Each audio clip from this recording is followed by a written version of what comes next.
Morning everyone. Speed the diamond में आज आपका फिर से स्वागत है एक नए टॉपिक, एक नए इजी मेथड के साथ। हमने बस यही टारगेट बनाया है, अगर आपको प्रतिदिन कोई एक रूल भी रिमाइंड करने में अगर मैं सक्सेस हो जाता हूं तो मुझे इनर बड़ी हैप्पीनेस होती है, बड़ी खुशी होती है कि चलो अगर एक पॉइंट भी अगर आपको समझ में आ जाता है, अगर मैंने आपको 10 पॉइंट्स बताया उनमें से अगर आपको एक रूल भी याद रह जाता है तो सच्चे दिल में बड़ी खुशी होती है। ठीक है, चलो कोई बात नहीं, हम कोशिश करते रहेंगे। कहते practice makes a man a perfect, करत करत अभ्यास जड़मति होत सुजान। हमने पत्थरों को पिघलते देखा है, हम तो सारे ह्यूमन बीइंग हैं। कोई बात नहीं, आएगा एक दिन आप ये सारी चीजें कर पाओगे। बस आप कुछ समय, मैं ज्यादा नहीं कह रहा हूँ, 5-10 मिनट एक टॉपिक पे लगाते रहिए, आपको प्रॉब्लम नहीं आएगी। मैं ये नहीं कहता कि आप डेली 6-6, 7-7 घंटे पढ़ते हो, कोई बात नहीं, आप इतना नहीं पढ़ सकते मत पढ़िए, लेकिन आपको क्या ध्यान रखना है, कॉन्टिन्यूटी ध्यान रखनी है। देखिए use of V two, verb की सेकंड फॉर्म कहाँ यूज है, तो मैं आपको बता दूं इन इंग्लिश, इंग्लिश के अंदर वर्ब की जो सेकंड फॉर्म है वो सबसे ज्यादा यूज की जाती है। एक तो पॉइंट आप ये याद कर लो। दूसरा पॉइंट आपको ये याद करना है, टोटल 12 टेंस होते हैं। 12 टेंस के अंदर अकेले पास्ट इंडेफिनिट टेंस के अंदर ही वर्ब की सेकंड फॉर्म आती है और किसी भी टेंस के अंदर वर्ब की सेकंड फॉर्म नहीं आती है। ओके, चलो देखिए, अगर सेंटेंस के अंदर एज यानी कि अगो वर्ड है, अगो है, या फिर आ जाता है यस्टरडे, अगर है अगो, अगर आ जाता है यस्टरडे तो वहां पर हमेशा वर्ब की सेकंड फॉर्म का यूज होता है।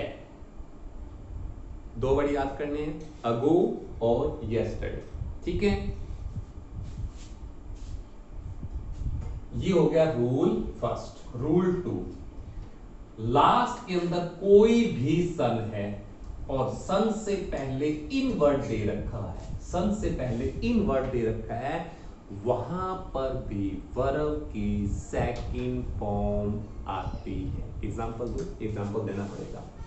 जैसे नेहरू डैश इन 1964, अब लास्ट में कोई भी सन आ गया, सन से पहले इन आ गया और ब्रैकेट में दे रखा है आपको, मान के चलो डाई। ब्रैकेट में हमेशा वर्ब की फर्स्ट फॉर्म होती है।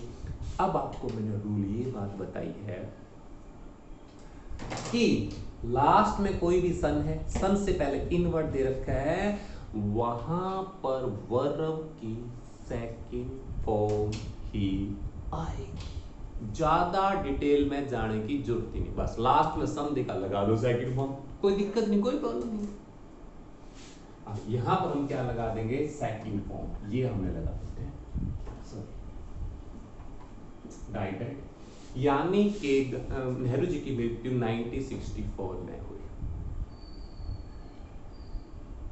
एक आपको मैं रूल बताया ये वाला, एक आपको था, ज्यादा विस्तार से मैं आपके साथ नहीं जा रहा। अब आपको एक या दो रूल बता देता हूं, वर्ब की थर्ड फॉर्म कहां यूज करते हैं हम। तो वर्ब की जो थर्ड फॉर्म है वो हमने कहां लगानी है, उसका भी बता देते हैं आपको, बिल्कुल फ्री माइंड रहेगा। देखिए, अगर हमारे पास हैज है, अगर हमारे पास हैव है, अगर हमारे पास हैड है, वर्ब की थर्ड फॉर्म, हैज के बाद थर्ड फॉर्म, हैव के बाद थर्ड फॉर्म, हैड के बाद थर्ड फॉर्म, इन तीनों में से कोई भी वर्ड आ जाए, इसके साथ वर्ब की थर्ड फॉर्म ही आएगी। ठीक है, इसके बाद ये हमारा ब्लैंक है और ब्लैंक के बाद अगर आपको बाय वर्ड मिल जाता है, बी वाई बाय, आंख बंद करके लगा दो वर्ब की थर्ड फॉर्म। जैसे ही डैश बाय मी, और ब्रैकेट में आपको दे रखा है लाइक, तो he liked by me, sorry he like by me, mango is liked by me. तो लास्ट में बाय आ गया खालिस्तान के बाद में, और वर्ब दे रखी है फर्स्ट, तो वहां पर आ जाएगी वर्ब की थर्ड फॉर्म। कुछ और वर्ड भी आपको बता देता हूं, वहां पर भी मोस्टली वर्ब की थर्ड फॉर्म ही आती है। जैसे एक हमारे पास है जस्ट, येट। अगर इनमें से कोई वर्ड आ जाता है, कौन सी फॉर्म लगाओगे? वर्ब की थर्ड फॉर्म लगाओगे। लेकिन वर्ब की थर्ड फॉर्म अकेली नहीं आती, अगर आपको वर्ब की पहचान करनी है। अब आप ये देखिए आपको ये चीज भी समझानी बहुत जरूरी है, वरना फिर आपको प्रॉब्लम आएगी कि कैसे हो गया। देखिए मैंने यहां पर लिखा रीड,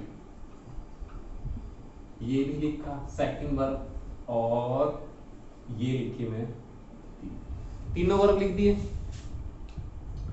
अब इनकी स्पेलिंग एक जैसी है, तब आप कैसे पहचान करोगे पहली कौन सी है, दूसरी वर्ब कौन सी है, तीसरी वर्ब कौन सी है?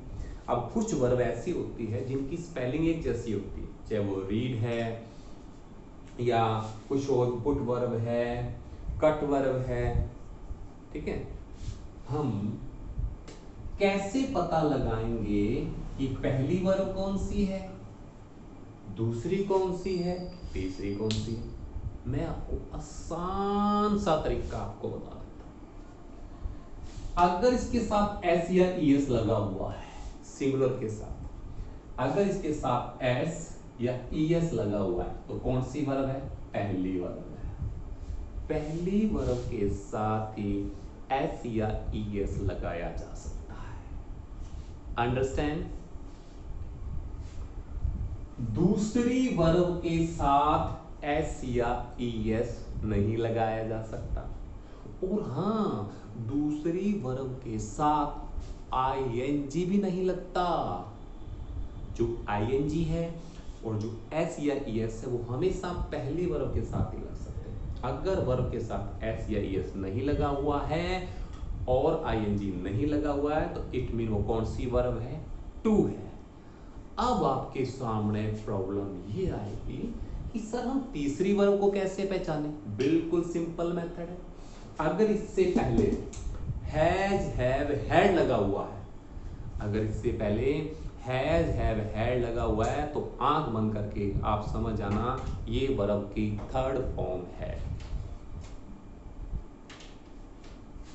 अगर मैं आपसे पूछूं कि आप ये बताओ कि ये कौन सी verb? He has read the books. अब इसकी स्पेलिंग तो वही है, आप कैसे पहचानोगे कौन सी वर्ब है? एक, दो या तीन? अब आप ये देखिए हैज आ गया, इसका मतलब ये वर्ब की थर्ड फॉर्म है। अंडरस्टैंड? अब अगर मैं इस हैज को काट दूं और इसके साथ लगा दूं ही रीड्स दी बुक्स, तो ये कौन सी वर्ब है? फर्स्ट। क्यों? क्योंकि फर्स्ट वर्ब के साथ एस या ईएस लगाया जा सकता है। क्लियर? अगर मैं यहां पर ये एस भी काट दूं और फिर भी ये सेंटेंस ठीक होगा, तब आप कैसे पता लगाओगे कौन सी वर्ब है? ये सेकंड वर्ब है। क्यों? क्योंकि ना तो एस ईएस लगा हुआ है और ना ही आईएनजी। सेंटेंस बिल्कुल सही है, तो ये कौन सा टेंस हो गया? पास्ट हो गया। तो अगर आप इन छोटी छोटी बातों को रिमाइंड रखोगे, तो कभी भी आपको टेंस को आइडेंटिफिकेट करने में या उसको पहचानने में प्रॉब्लम नहीं आएगी। इंग्लिश रट्टे से नहीं आएगी। आपको समझना होगा सब्जेक्ट क्या है, वर्ब क्या है, ऑब्जेक्ट क्या है, प्रपोजिशन क्या है, वर्ब क्या है, एडवर्ब क्या है, नाउन क्या है, प्रोनाउन क्या है। जब तक आप इसके डिटेल में नहीं जाएंगे, इंग्लिश नहीं आएगी। लेकिन मैं आपको ये नहीं कहता नहीं आ सकती, आएगी। Everything is possible if you try. आप कोशिश नहीं करते हो, आप क्या करते हो? हाँ ये ऐसे हो गया, नहीं, प्रैक्टिस करते रहो। बार बार की वर्ब की फर्स्ट फॉर्म कहाँ आती है, क्यों आती है, करते रहो। एक दिन ऐसा आएगा कि आपको खुद ही पहचान में आ जाएगी कि जो मैंने चीज लिखी है वो रॉन्ग है। आई होप कि आपको ये टॉपिक समझ में आएगा। नहीं आएगा तो कोई बात नहीं, अगर आपको कोई चीज समझ में नहीं आती कोई बात नहीं, आप कमेंट जरूर करते रहे कि हमें समझ में, कोई बात नहीं, हम और अच्छे से कोशिश करेंगे ताकि आपको हर चीज को ध्यान से समझाया जाए। ठीक है, कल एक नई टॉपिक के साथ फिर से आपके सामने, हम नई कड़ी के साथ आपके सामने फिर आएंगे। तब तक के लिए जहां भी रहें हैप्पी रहें, आप भी हैप्पी रहें, दूसरों को भी हैप्पी रहें। ठीक है, कोई बात नहीं, अगर आपको कुछ चीज़ अच्छा लगता है कोई बात नहीं, अगर आप मुझे अच्छा कमेंट नहीं करते कोई बात नहीं, आपका जो कुछ भी कमेंट हो सर आंखों के ऊपर। चैनल को सब्सक्राइब करना ना भूलें। कल हम आपको फिर मिलेंगे इसी वक्त इसी टाइम इसी चैनल पर। धन्यवाद।